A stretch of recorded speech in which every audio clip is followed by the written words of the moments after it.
அது எப்படி? இப்போ ஒன்றையும் அரையும் கூட்டினா எவ்வளவு? 2. ஒன்னே முக்காலையும் காலையும் கூட்டினா? 2 தான். ஒன்னையும் ஒன்னையும் கூட்டினா? அதே 2 தான் மைனி. ரெண்டையும் பூஜ்ஜியத்தையும் கூட்டினா?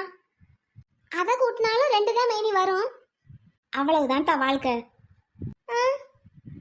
அதாவது அவன் ஒன்றையா இருக்கும்போது நீ அறையா இருக்கணும், அவன் ஒன்னே முக்காலா இருக்கும்போது நீ காலா இருக்கணும், அவன் ஒன்றா இருக்கும்போது நீயும் ஒன்றா இருக்கணும், அவன் ரெண்டா இருக்கும்போது நீ ஒன்றுமே தெரியாத மாதிரி பூஜ்ஜியமாக இருக்கணும்.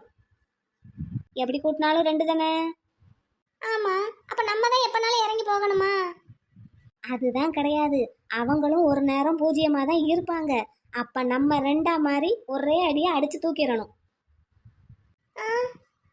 புரிஞ்சதா? புரியுற மாதிரி இருக்கு.